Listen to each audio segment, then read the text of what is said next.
গত ৭ আগস্ট পবিত্র মক্কা নগরীতে একটা চুক্তি সই হয়েছে, যেটিকে আমরা বলছি ঐতিহাসিক ত্রিপক্ষীয় সামরিক প্রতিরক্ষা চুক্তি, যেখানে সৌদি আরব, তুরস্ক এবং পাকিস্তানের মতো 3টা মুসলিম পরাশক্তি আসলে যুক্ত হয়েছে একই ছাতার নিতে।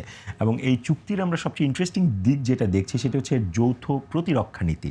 এখন প্রশ্ন হচ্ছে, কেউ কেউ বলছে যে এটা কি কেবলই সামরিক চুক্তি, নাকি এর পেছনে আসলে মধ্যপ্রাচ্যের যে ক্ষমতার পুনর্বিন্যাস সেটার এক ধরনের প্রচ্ছন্ন চেষ্টা আছে। অধ্যাপক ডক্টর কাজী মাহবুবুর রহমান, একটু যদি শুরু করেন আজকের আলোচনা। এই আলোচনাটা মক্কা প্রতিরক্ষা চুক্তি আলোচনার মধ্যে শিরোনামের মধ্যেও কিন্তু একটা প্রতিরক্ষা শব্দ আছে। মক্কা প্রতিরক্ষা চুক্তি, কিন্তু এটা মক্কায় হয়েছে এবং যারা চুক্তির পার্ট তারা আসলে প্রতিরক্ষাকে প্রায়োরিটি দিচ্ছে। আর যারা মেম্বার সদস্য রাষ্ট্র পাকিস্তান, তুরস্ক এবং সৌদি আরব।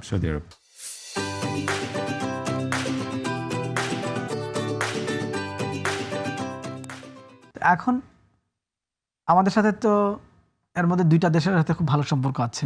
আরেকটা দেশের আমরা মানে 1947-71 সালের আগে আমাদের ওই সময়কার আমার পশ্চিম পাকিস্তান, আজকে যেটা পাকিস্তান, এবং আমরা তখন পূর্ব পাকিস্তান ছিলাম 71 সালের আগে, আর আজকে আমরা স্বাধীন বাংলাদেশ। তো এখন তুরস্ক হলো পৃথিবীর একটা অন্যতম আঞ্চলিক শক্তি। কোনো কোনো কারণে আপনি বলতে পারেন ন্যাটোর পার্ট হওয়ার কারণে সে একটা ভারসাম্য, বিরাট ভারসাম্য শক্তি, আঞ্চলিক শক্তি বাট বিরাট ভারসাম্য শক্তি, যেহেতু ন্যাটোর পার্ট। ন্যাটোর প্রতিরক্ষা চুক্তি অনুযায়ী কিন্তু ন্যাটোর কোনো সদস্যের উপরে আক্রমণ সবার উপরে আক্রমণ, যেটা মক্কা প্রতিরক্ষা চুক্তি। তাহলে মক্কা প্রতিরক্ষা চুক্তিতে যেটা আছে এটা কিন্তু আবার ন্যাটোকে এফেক্ট করে কিনা আমি সেটা চিন্তা করছি।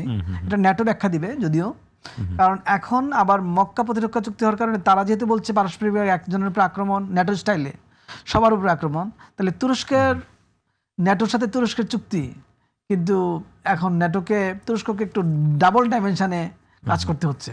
যে যদি সৌদি আরবের উপরে কোনো আক্রমণ হয়, তুরস্ক যদি ইনভলভ হয়, আর এক্ষেত্রে যদি তুরস্কের উপরে কোনো আক্রমণ হয়, তাহলে তো ন্যাটো তখন বাধ্য তুরস্ককে প্রতিরক্ষা দিতে, যেহেতু ন্যাটোর চুক্তি অনুযায়ী। এই চুক্তিটা মানে এমন একটা চুক্তি যে চুক্তির ফলে পৃথিবীতে একটা ভারসাম্য আসছে।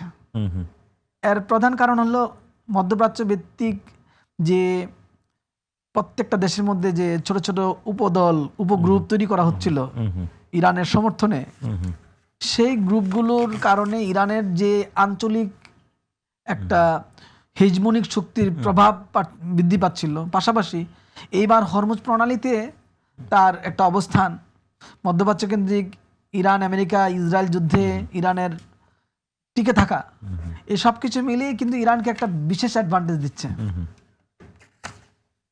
এটার ফলে মধ্যপ্রাচ্যে কিন্তু শক্তির ভারসাম্য নষ্ট হয়েছে এই যুদ্ধে, ইরানের উত্থান। একইভাবে আপনি দেখেন আমাদের সাউথ এশিয়ায়, আমি সেটাই বলছিলাম প্রফেসর মাহবুব, একটু আপনাকে স্মরণ করিয়ে দিতে চাই, আপনি আরও একটা আলোচনায় আমার সাথে আপনি বলেছিলেন যে মধ্যপ্রাচ্যে যে এই নতুন জোটের উত্থান, এটা আমাদের এই দক্ষিণ এশিয়ার ভূরাজনীতির মধ্যেও এটার এক ধরনের পাওয়ার ডিনামিক্সের শিফট আনবে। এটা যদি একটু এক্সপ্লেইন করেন। এটা আরো বেশি হচ্ছে, আমি সে জায়গায় যাচ্ছিলাম। মধ্য এশিয়ায়, আমাদের দক্ষিণ এশিয়ায় ভারত হলো আঞ্চলিক পাওয়ার। তো ভারতের সাথে চিরাচরিত শত্রুতা হলো পাকিস্তানের। এখন যদি আপনি মনে করেন পাকিস্তানের উপরে কোনো আক্রমণ, তুরস্কের উপরে আক্রমণ, পাকিস্তানের উপরে কোনো আক্রমণ, সৌদি আরবের উপরে আক্রমণ, তাহলে কিন্তু ভারসাম্যটা এখন আরো সিরিয়াস হয়ে যাচ্ছে। যে ইন্ডিয়ার পক্ষে যে সার্জিক্যাল স্ট্রাইকগুলো বিভিন্ন সময় ওরা পাকিস্তানের ভিতরে করেছে, এখন কিন্তু মক্কা চুক্তির কারণে ইন্ডিয়ার পক্ষে এই ধরনের সার্জিক্যাল স্ট্রাইকে যাওয়া অত্যন্ত ডিফিকাল্ট ব্যাপার। এবং আমি দেখলাম 2 জায়গায় 2টা আঞ্চলিক শক্তি কিন্তু প্রচন্ড চাপে পড়ে যাবে এই মক্কা চুক্তির কারণে। একদিক দিয়ে ইরান চাপে পড়ে যাবে, আবার অন্যদিকে ইন্ডিয়া চাপে পড়ে যাবে। পাশাপাশি আমার কেন জানি মনে হয় মক্কা চুক্তির ফলে একটা সুবিধাও হতে পারে, যেমন সেটা হলো ইসরায়েল ও একটু চাপে থাকবে। ইসরায়েল চাপে থাকবে এই কারণে যে এখন তো ভয়েসটা আপনার আসছে বিচ্ছিন্নভাবে, আলাদা আলাদাভাবে, কিন্তু যখনই মক্কা চুক্তির আলোকে ভয়েসটা আসবে ফিলিস্তিনিদের পক্ষে, তখন কিন্তু এর শক্তিটা ডিফারেন্ট। এতদিন পর্যন্ত ইরান নিজের স্বার্থে কিন্তু এই ধরনের বিভিন্ন ধরনের ছোট ছোট গোষ্ঠীর মাধ্যমে লড়াইটা করছিল, প্রক্সি ওয়ারটা করছিল, সেটা কিন্তু ইরানের স্বার্থ রক্ষা করছিল, যতটা না যারা প্রক্সি ওয়ার করছে তাদের স্বার্থ রক্ষা করছে। কারণ ভয়েসটা কিন্তু কোনো ইউনাইটেড ভয়েস ছিল না, ভয়েসটার একটা কর্নার ছিল যে ইরানের পক্ষে।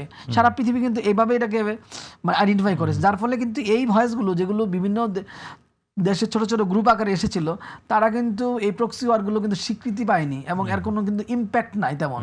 বরং এরা আরও বরং ওই সকল দেশগুলোতে একটা প্রান্তিকীকরণ করেছে, যারা হত্যার শিকার, যারা হত্যাযজ্ঞের শিকার, যারা নিপীড়নের শিকার, তারা আরো প্রান্তিক হয়ে পড়েছে। যেমন আপনি ফিলিস্তিনের জনগণ কিন্তু প্রান্তিক হয়ে পড়েছে। এই অবস্থায় মক্কা চুক্তি একটা মেইন স্ট্রিম জায়গা তৈরি করছে। আমার কাছে আরও যেটা মনে হয় সেটা আপনি ডিফারেন্ট মনে হয়। আপনি দেখেন ইউরোপিয়ান ইউনিয়ন তৈরিতে কিন্তু আমেরিকার প্রচ্ছন্ন হাত আছে। অনেকেই বলে ইউরোপিয়ান ইউনিয়ন সফলই হতো না, কোনো আঞ্চলিক সংস্থায় সফল হয় না, শুধু ইউরোপিয়ান ইউনিয়ন হয়েছে। কারণ হলো আমেরিকা চেয়েছে তাই, আমেরিকা তৈরি করেছে তাই।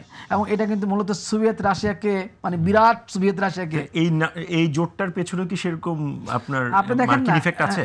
আমি তো মনে করি তাই। এবং বিরাট সোভিয়েত রাশিয়ার বিপরীতে কিন্তু ছোট ছোট ইউরোপিয়ান রাষ্ট্রের টিকে থাকা কঠিন ছিল। এবং এক ধরনের অ্যাগ্রেশন কিন্তু ছিল পূর্ব ইউরোপে। পূর্ব ইউরোপের অনেক দেশ কিন্তু কমিউনিস্ট সিস্টেমে চলে এসেছিল। তো সেই জায়গা থেকে কিন্তু মারাত্মকভাবে ইউরোপিয়ান ইউনিয়নের মাধ্যমে তো এই সোভিয়েত ইউনিয়নের এক্সপানশন, কমিউনিস্ট এক্সপানশন রোধ করা গেল। একইভাবে আপনি দেখবেন, আমার কাছে সবসময় মনে হয় যে ভারত এবং ইন্ডিয়া এবং আমেরিকা যতই এদের মধ্যে সম্পর্ক ভালো না, আমার কাছে সবসময় মনে হইতো। এবং এটা ইন্ডিয়ার পার্সপেক্টিভে মনে হতো, আমার আমেরিকার পার্সপেক্টিভে মনে হতো। এবং ইন্ডিয়া যখন ব্রিক্স তৈরি করলো এবং ব্রিক্সে গেল চীনের সাথে, রাশিয়ার সাথে, তখন আমার মনে হলো যে ইন্ডিয়া অনেক বেশি ক্লোজ আমেরিকার তুলনায় রাশিয়ার সাথে। যে কারণে কিন্তু রাশিয়ার কথাটা ফেলতে পারে না বিধায় ইন্ডিয়া কিন্তু গিয়েছে ব্রিক্সে। তো এদিক দিয়ে ব্রিক্সের কারণে যে নতুন শক্তির উত্থান হচ্ছে, যারা মারাত্মকভাবে বলছে অল্টারনেটিভ বিশ্ব তৈরি করবে, আমেরিকা এবং পশ্চিমা কিন্তু মারাত্মক চ্যালেঞ্জে পড়েছে।